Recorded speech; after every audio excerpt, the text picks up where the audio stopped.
Welcome, curious minds, to the deep dive. Today, we're doing something a bit different. We're kind of becoming virtual paleontologists. Right, dusting off the digital fossils. Exactly. Digging into the bites of a truly legendary franchise.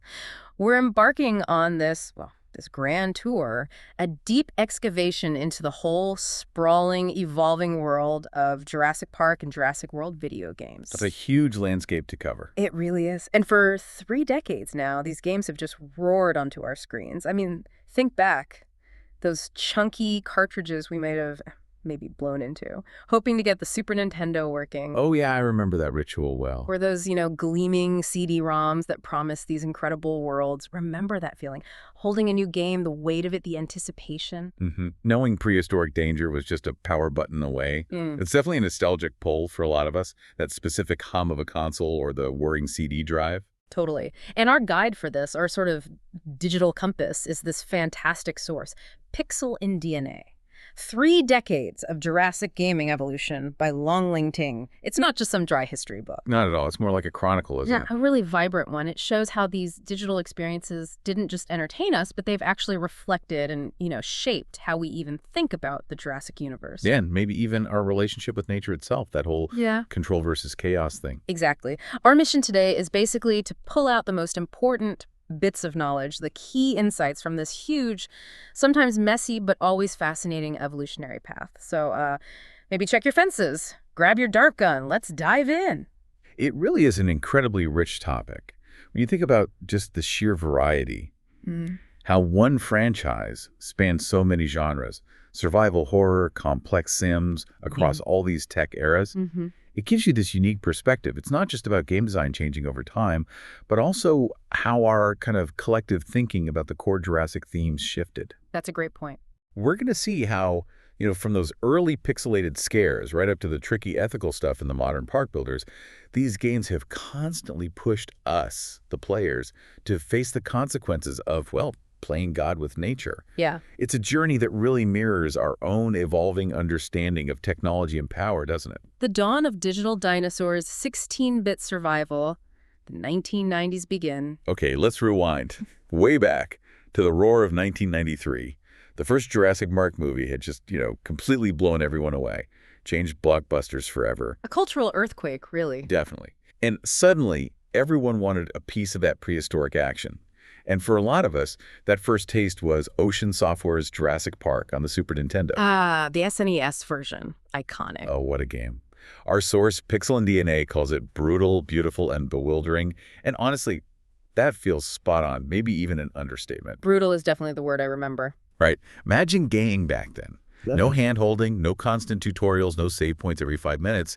And the key thing Lóng Tíng points out is that this difficulty, this lack of guidance, it wasn't a bug, it was a feature. Deliberate design. Yeah, to create this raw, primal sense of fear, to make you feel vulnerable, like pure prey. It wasn't about story, it was just instinct, survival. You were just dropped in, often no saves, no tutorials, just you as Grant with a dart gun and just sheer fear. I remember the frustration, but also the thrill of trying to figure out those levels. Absolutely lost, most of the time. Totally alone. And the design was genius, wasn't it? That top-down view outside, then suddenly switching to that claustrophobic first-person indoors. Jarring, but effective. It amplified the tension. Every pixelated tree felt like an ambush waiting to happen. Every shadow, potentially deadly. The 16-bit limitations actually helped, didn't they? They forced creativity. Atmosphere over polygons. Yeah. Sparse sounds, your own imagination filling in the gaps. A pixelated T-Rex roaring wasn't just a sprite, it was terrifying. Because your brain made it terrifying. The ambient sounds, those sudden thuds, it really worked. You felt hunted. And you learned by dying.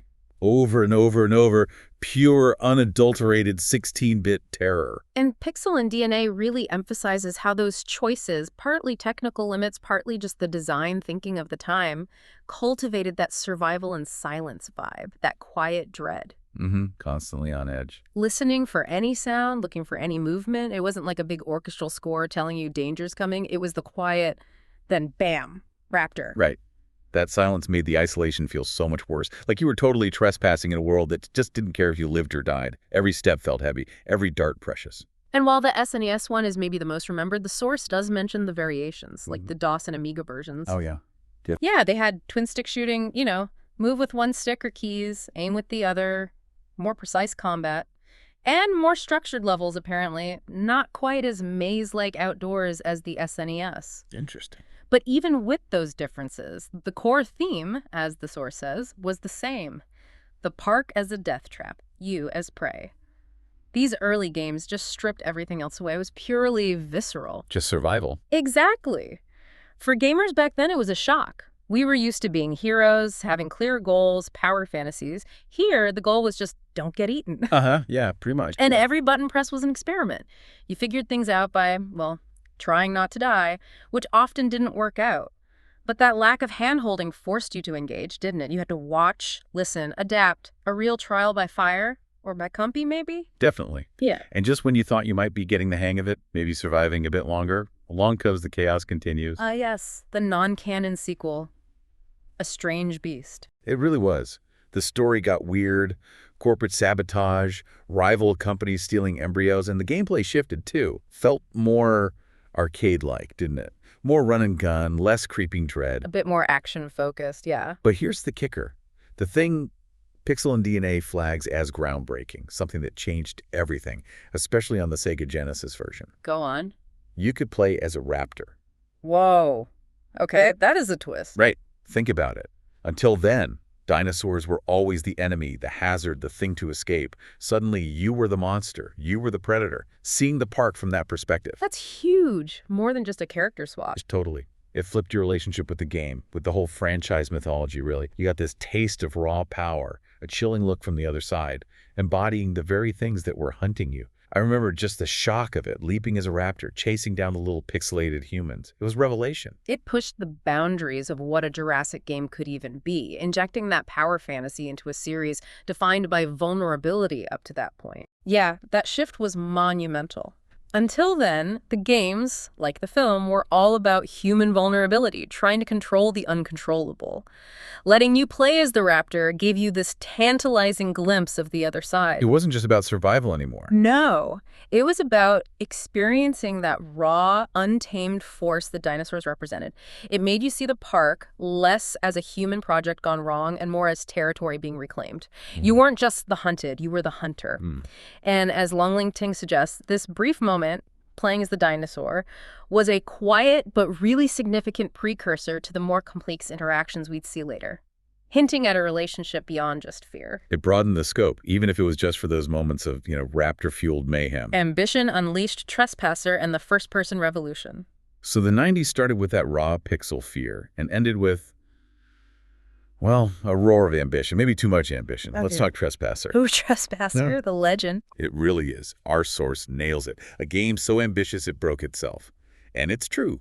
Released in '98, buggy, demanding on hardware, commercially, it didn't do well. A famous flop, initially. But despite all that, it became this cult legend. It holds this almost sacred place in gaming history. Why? Because what it tried to do was just mind-blowing for the time, years ahead of itself. Absolutely. Pixel and DNA details the groundbreaking stuff. First-person physics, unlike anything else. That infamous arm mechanic. Oh, the arm. Manipulating it with the mouse to pick things up, swing things. Clunky doesn't even begin to cover it. But it was there.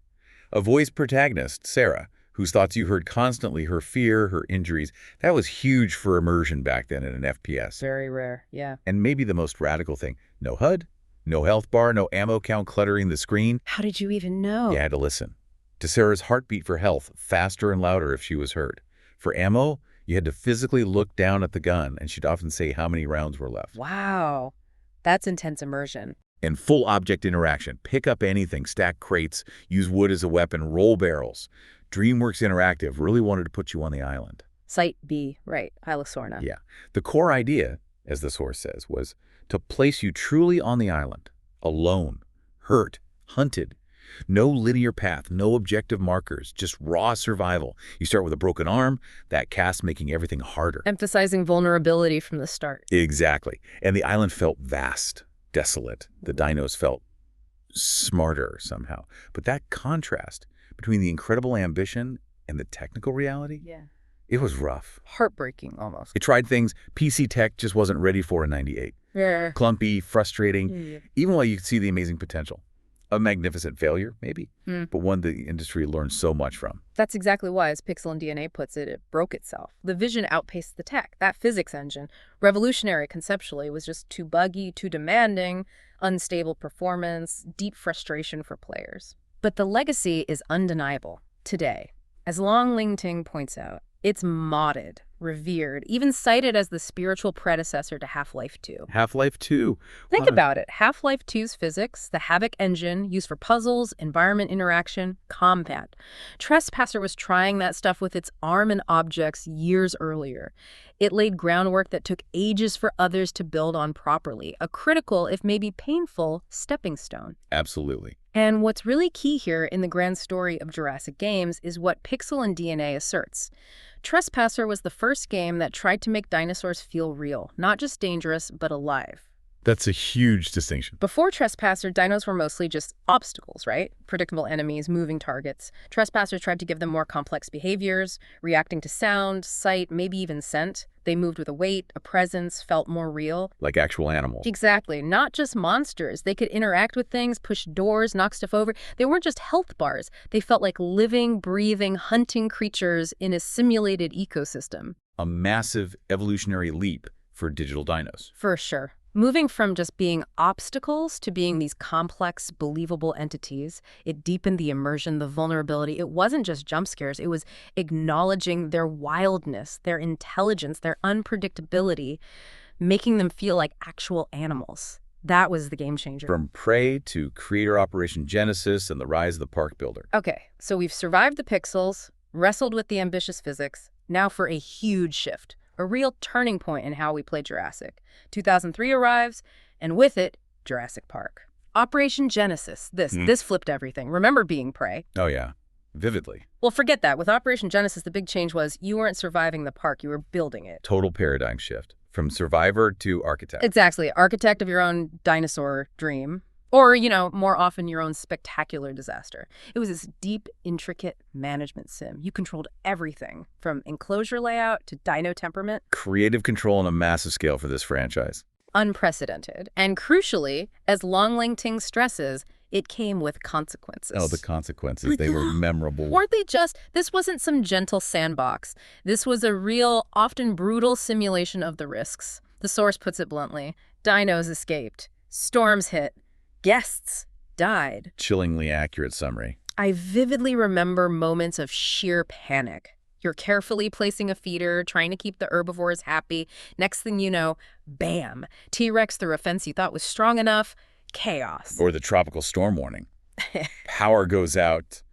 Gates unlock. Nightmare fuel. You had to juggle science, safety, spectacle, visitor paths, emergency bunkers, ranger teams, and the moods of creatures that would definitely prefer your guests as snacks. It put you right in John Hammond's shoes, didn't it? All the power, all the hubris, all the potential for things to go catastrophically wrong. It tapped right into the core of the movies, but you were making the calls. You were deciding if that fence was strong enough. The appeal was massive, wasn't it?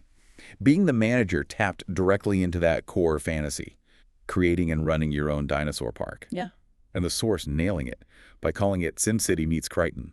Yeah. That's perfect. It really is. It blended that strategic depth of a city builder with the thrill, the unpredictability, the potential catastrophe from Crichton's work. It wasn't just about balancing budgets. It was managing a living, breathing, incredibly dangerous ecosystem. Mm-hmm. And the reason it's a cult classic, why, as the source says, many feel it's still unbeaten even now, is because it nailed that balance. That tension. Exactly. It gave you the power to create something amazing, hatch dozens of species, sculpt the lands, Okay. but it never let you forget the danger, the hubris. It showed you the consequences. Graphically sometimes? Yeah. The satisfaction of a thriving park versus the absolute white-knuckle panic of a breakout. That gameplay loop was just so compelling. Few games have matched that thematic resonance. You weren't just managing resources, you were managing life, constantly fighting that illusion of control. It let you explore those core questions firsthand, right?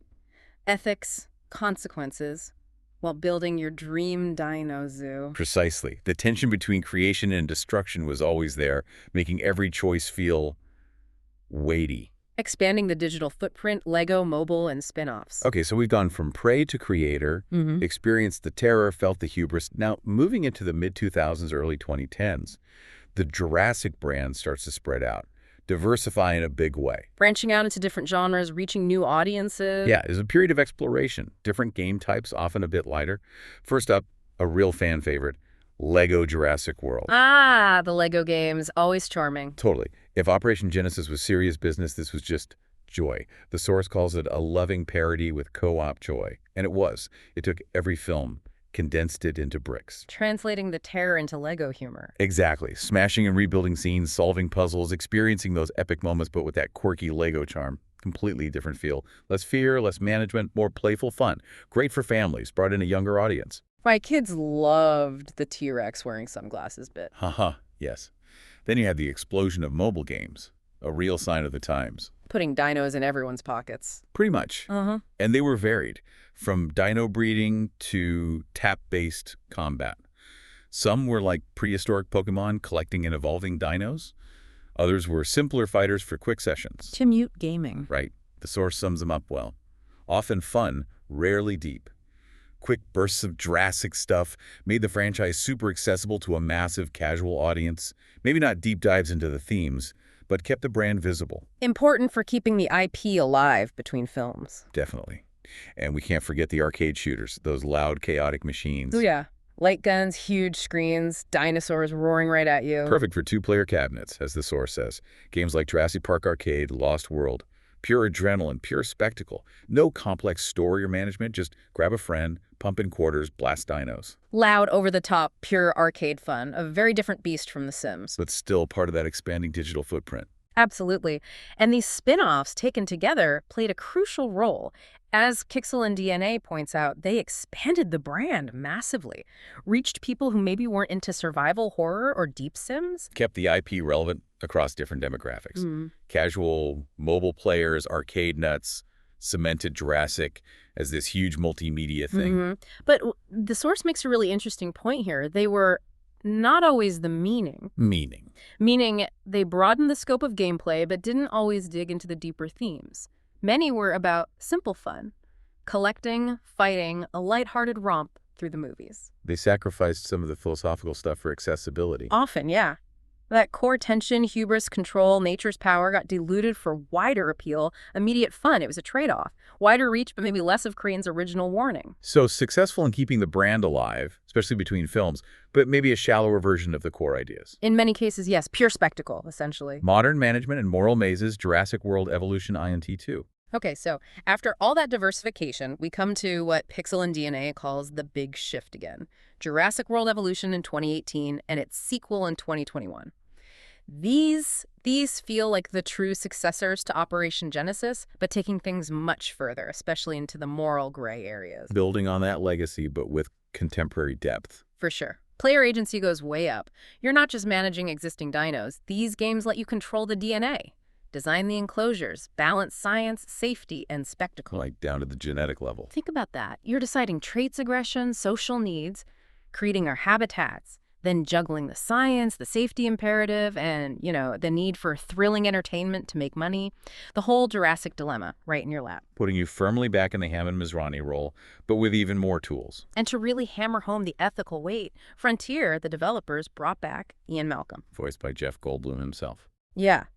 He's there in voice and spirit, constantly commenting, warning you, questioning your choices with that perfect Malcolm delivery.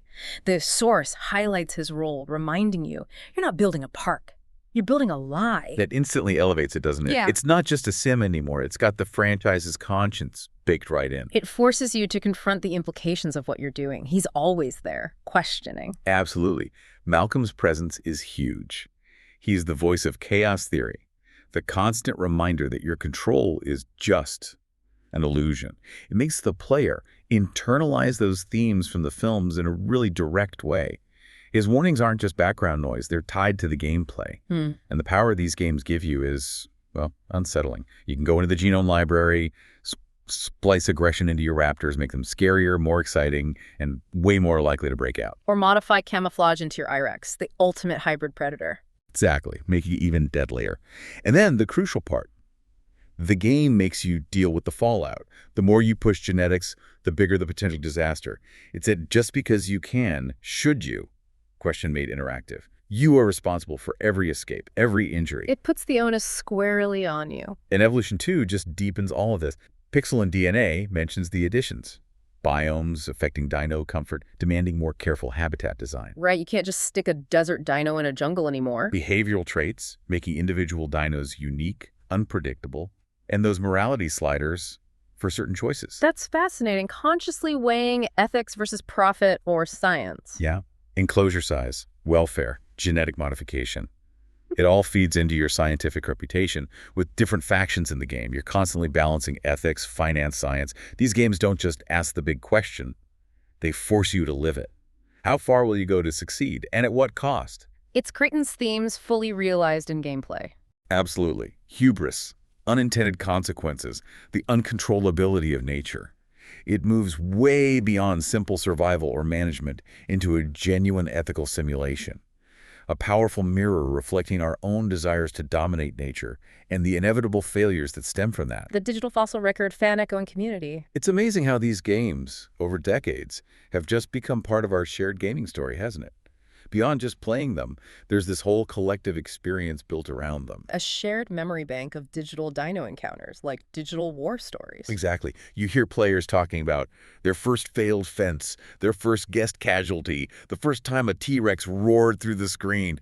Our source highlights these moments. They stick with you. Oh, yeah. That feeling when the rating drops because someone got eaten, because you cheaped out on the fence. Ouch. Or just the sheer awe and terror of that first T-Rex roar shaking everything. These are emotional moments, right? Panic, triumph, wonder, they binds the community. A shared folklore. And the community itself is so alive.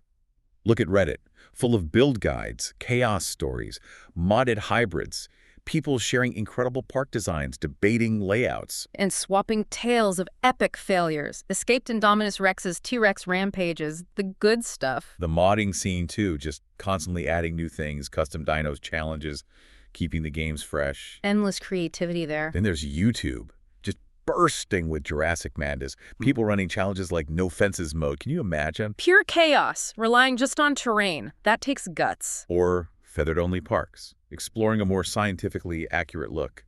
It shows real engagement, doesn't it? From speedruns to these elaborate sandbox tours, players are always finding new ways to express themselves, push the systems, share their vision. It's become this dynamic canvas. It really shows how deeply the core concept resonates. Yeah. And this community aspect really underlines what Pixel and DNA says. Yeah. These games have become a space not just for action, but expression. The complexity, especially in the evolution games, allows for so much creativity, so much emergent gameplay.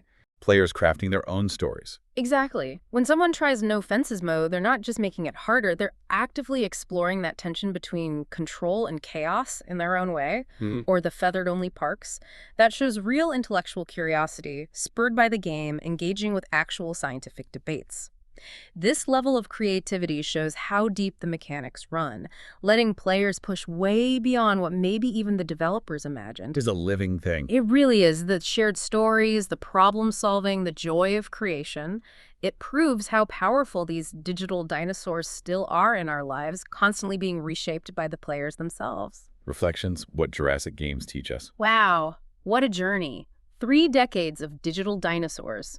From pixels to polygons to, well, complex ethical quandaries, it's been quite the ride. Terrifying, magnificent, and definitely thought-provoking. Yeah. Pixel and DNA charts it so well. 3 decades, multiple platforms, and ever-evolving mechanics. We started with that raw pixel panic, right? Just trying to survive with a dart gun. Dodging Dilophosaurs. Then wrestling with Trespassers' ambitious, flawed genius, trying to make dinos feel truly alive. Then the big flip. Becoming the creator in Operation Genesis, feeling that power and the inevitable consequences. The hubris. And finally arriving now with Evolution Ion 2, grappling with this incredible, almost godlike control, but also these deep ethical questions. Designing your own Indominus. It's an incredible evolutionary arc for the games themselves. It really is, from pixel panic to ethical simulation. But through all of it, every tech jump, every gameplay shift, there's that one core question, isn't there? The one Malcolm always asks, the one every escaped T-Rex screams, just because you can, should you? It echoes through the entire franchise game after game. It's the heart of Creighton's original vision, amplified by decades of interactive experiences. And it's not just about dinosaurs, is it? It's about science, control, ambition. Precisely. And Lóng Tíng argues, really effectively, I think, that the games collectively explore different angles of that question. Some games, like maybe the arcade shooters, or even that initial thrill of power in Operation Genesis, they glorify control, give you that intoxicating rush. Yeah. Others, especially those early survival games or the inevitable disasters in evolution, they punish it. They slap you down, remind you how fragile your control really is, how powerful nature is. Mm-hmm. And then a few, like the more nuanced bits in evolution too, with the morality sliders and welfare considerations, they try to hold the tension. They force you to live in that uncomfortable space between ambition and responsibility. That gray area. Yeah. And ultimately, all of them reflect something fundamental about us. Our fear, that primal terror of being overwhelmed. Our wonder, that fascination with these incredible creatures. Our hunger for power, the drive to control, create, dominate. And maybe our inability to let nature be. Exactly. They're interactive versions of Crichton's timeless warning, just as relevant now as ever. The danger is not the dinosaur. The danger is the illusion of control. Wow. That lands hard, even after all this time. That message, woven through 30 years of games, still potent. The dinosaurs are the spectacle, the catalyst. But the real story, it's about us, the players, wrestling with those choices in these digital worlds. Outro. What an incredible excavation into the digital past, a real testament to how much Jurassic Park and Jurassic World mean to us, even in game form. So as we wrap up this deep dive, here's something to chew on, especially next time you're playing one of the park builders. Are you really the master of your creation, the all-powerful architect? A new Hammond, maybe? Or are you just playing along with a beautifully constructed illusion, one that's just waiting for the right moment, the right storm, the right genetic tweak to inevitably unravel and remind you? That nature finds a way. Yeah. Are you in control or just participating until the chaos hits? It's a powerful thought. These virtual worlds, they're safe spaces, aren't they? To explore choices that actually echo real-world decisions about innovation, ethics, our place in the world. So when you're splicing that DNA, building that fence, how do your game choices reflect what you really think about control, chaos, power, and its limits? Definitely something to reflect on. We really hope this deep dive gave you a new way to look at this amazing franchise, maybe inspired you to boot up an old favorite or try a new one with these ideas in mind. Yeah, look at them through that evolutionary lens. Until next time, stay curious, stay cautious. And maybe double-check those fence strengths. Definitely. And never stop questioning the code beneath the creature.